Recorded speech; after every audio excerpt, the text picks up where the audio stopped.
Izin perkenalkan, nama saya Okmen Febodadahulu dari kelas 12 MIPA 8. Pada kesempatan kali ini saya akan menjelaskan atau mempresentasikan materi fisika yang berjudul tentang gelombang elektromagnetik.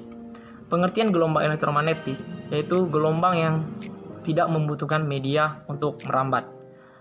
Lalu kita akan membahas tentang bentuk gelombang elektromagnetik. Oke, ada banyak teori yang menjelaskan tentang gelombang elektromagnetik. Tapi yang terpenting di sini adalah gelombang elektromagnetik itu berbentuk gelombang transversal, yang mana gelombang elektromagnetik terdiri dari gelombang berupa medan listrik dan gelombang berupa medan magnet yang bentuknya saling tegak lurus dan tegak lurus terhadap arah rambatannya. Kita bahas kali ini yaitu spektrum gelombang elektromagnetik. Spektrum gelombang elektromagnetik itu biasanya digambarkan dari frekuensi tinggi ke frekuensi rendah atau energi tinggi ke energi rendah. Jadi makin ke atas di sini frekuensinya itu makin tinggi, makin ke bawahnya frekuensi itu makin rendah. Atau dibalik, di atas itu panjang gelombangnya itu yang rendah, makin ke bawah panjang gelombangnya itu makin tinggi atau besar.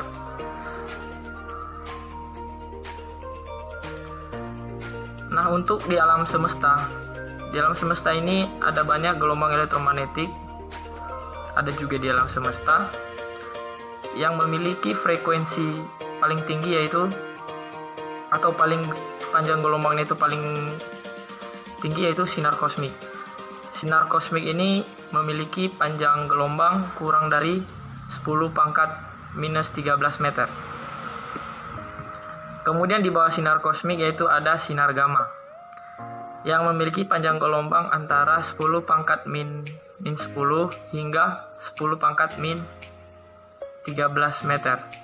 Di bawah sinar gamma ada sinar X yang panjang gelombangnya itu antara 10 pangkat min 8 hingga 10 pangkat minus 10 meter, atau ordernya itu di angstrom. Kemudian di bawah sinar X itu ada sinar UV. Ini memiliki panjang gelombang kisaran 10 pangkat minus 7 hingga 10 pangkat minus 10 meter. Ini masih dalam kisaran order angstrom atau nano. Lalu di bawah sinar UV itu ada sinar cahaya tampak. Cahaya tampak itu adalah cahaya yang bisa kita lihat, mulai dari warna ungu, kemudian biru, ada hijau, ada kuning, dan orange, dan diakhiri oleh merah. Nah, ini kisarannya mulai dari 400 nano atau hingga 700 nano. Nah, di bawah sinar merah itu ada sinar infrared. Kisaran itu 10 pangkat minus 3 hingga 10 pangkat minus 6 meter. Ada mikro yang panjang gelombangnya itu kisarannya itu 10 pangkat min 1 hingga 10 pangkat min 4 meter. Lalu ada gelombang TV dan radio yang kisaran panjang gelombangnya itu yaitu 10 pangkat min 1 hingga 10 pangkat 4 meter.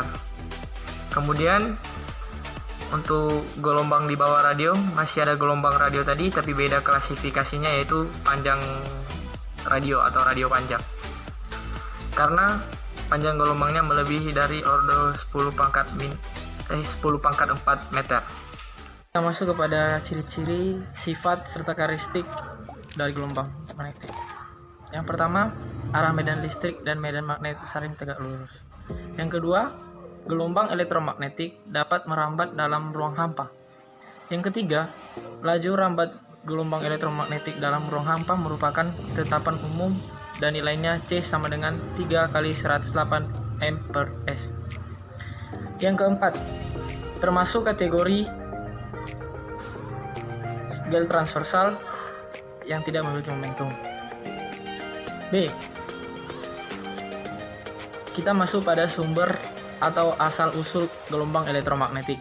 Awalnya, sumber gelombang elektromagnetik, fenomena induksi magnet akibat adanya arus listrik yang menghasilkan medan magnet pada sumber bergelombang, osisilasi listrik sinar matahari, lampu merkuri, penempatan elektron dalam tabung hampa pada keping logam, inti atom yang tidak skala, dan bahaya gelombang elektromagnetik. Manfaat: gelombang radio manfaatnya untuk komunikasi, gelombang mikro manfaatnya untuk pemanas microwave. Yang ketiga yaitu sinar inframerah, yaitu manfaatnya untuk terapi fisik, fotografi, dan lain-lain. Yang berikutnya adalah sinar tampak, pengaruhnya itu membantu penglihatan mata manusia. Kemudian sinar ultraviolet, manfaatnya yaitu untuk proses fotosintesis pada tumbuhan. Kemudian sinar X, manfaatnya untuk analisis beban atau kristal.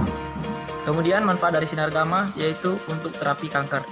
Adapun bahaya dari gelombang elektromagnetik, yaitu yang pertama, dapat menyebabkan kanker kulit yang disebabkan oleh sinar ultraviolet. Yang kedua, dapat menyebabkan kemandulan yang disebabkan oleh gelombang gamma. Yang ketiga, dapat menyebabkan katarak pada mata yang disebabkan oleh sinar ultraviolet.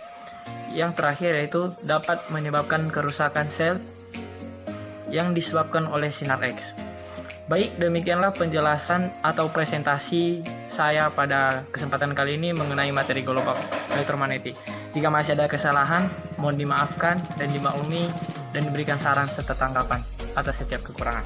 Terima kasih. Shalom.